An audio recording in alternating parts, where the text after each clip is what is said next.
MK ಮ್ಯಾಥ್ಸ್ಗೆ ಸ್ವಾಗತ. Topic functions KCT 2023 seventh question.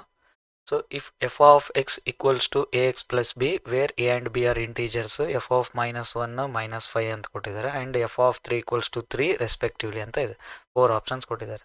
So given ಏನಿದೆ ಫಂಕ್ಷನ್ ಬರ್ಕೊಂಡಿದ್ದೀನಿ f of x equals to AX plus b. So ಮತ್ತೆ given f of -1 equals to -5 f of 3 equals to 3 ಅಂತ ಕೊಟ್ಟಿದ್ದಾರೆ.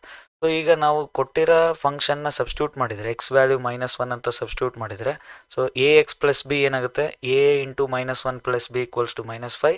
So F of 3 equals to 3 ಅಲ್ಲಿ substitute ಮಾಡಿದರೆ X ಪ್ಲಸಲ್ಲಿ 3 ಹಾಕಿದರೆ so A into 3 plus B equals to 3 ಅಂದರೆ 3A plus B equals to 3 ಆಗುತ್ತೆ. ಇದು -A plus B equals to -5 ಆಗುತ್ತೆ. 2 ಇಕ್ವೇಷನ್ಸ್ ಬಂತು. ಸೊ 2 ಇಕ್ವೇಷನ್ಸ್ನ ಸಾಲ್ವ್ ಮಾಡಿ ಕೂಡ ಕ್ಯಾಲ್ಕುಲೇಟ್ ಮಾಡ್ಬೋದು. ಬಟ್ ಟೈಮ್ ಸೇವ್ ಮಾಡಬೇಕಂದ್ರೆ 4 ಆಪ್ಷನ್ಸ್ ಇದ್ದಾವೆ. 4 ಆಪ್ಷನ್ಸಲ್ಲಿ 2 ಸೇಮ್ ಕಾಣ್ತಾ ಇದ್ದಾವೆ ನನಗೆ.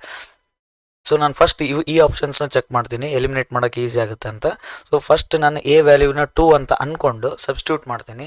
So -A plus B equals to -5 satisfy ಆಗಬೇಕಲ್ಲ. ಸೊ -2 ಇದರಲ್ಲಿ ಸಬ್ಸ್ಟಿಟ್ಯೂಟ್ ಮಾಡ್ತೀನಿ. ಸೊ ಅವಾಗ ನನಗೆ ಬಿ ಏನಾಗಬೇಕು ಇಲ್ಲಿ, ಸೊ A ವ್ಯಾಲ್ಯೂ 2 ಸಬ್ಸ್ಟಿಟ್ಯೂಟ್ ಮಾಡ್ತೀನಿ, ಬಿ ವ್ಯಾಲ್ಯೂ -3 ಹಾಕಿದರೆ ನನಗೆ ಆನ್ಸರ್ -5 ಬರುತ್ತೆ. ಸೊ ಹಂಗಂದರೆ ಬಿ ವ್ಯಾಲ್ಯೂ ನನಗೆ ಇಲ್ಲಿ ಏನು ಬೇಕು, -3 ಬೇಕು. ಸೊ -3 ಇದರಲ್ಲಿ ಸ್ಯಾಟಿಸ್ಫೈ ಆಗ್ತಾ ಇದೆ.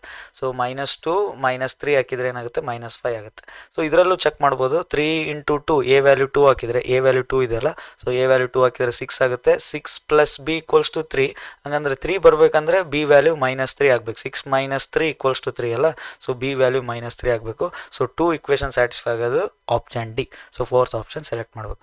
ಆರ್ ಇನ್ನೊಂದು ಇವೆರಡು ಇಕ್ವೇಷನ್ನ ಸಾಲ್ವ್ ಮಾಡಿ ಕೂಡ ನಾವು ಸಾಲ್ವ್ ಮಾಡ್ಬೋದು. ಬಟ್ ಇದು ಸ್ವಲ್ಪ ಟೈಮ್ ಸೇವಿಂಗು. ಡೈರೆಕ್ಟ್ ನಾವು ಆಪ್ಷನ್ಸಿಂದ ಸಾಲ್ವ್ ಮಾಡೋದ್ರಿಂದ ಟೈಮ್ ಸೇವ್ ಮಾಡ್ಬೋದು. ಓಕೆ, ಸೊ ಇದಿಷ್ಟು ಅರ್ಥ ಆಯ್ತು ಅಂತ ಅನ್ಕೊತೀನಿ. ಓಕೆ, ಬಾಯ್.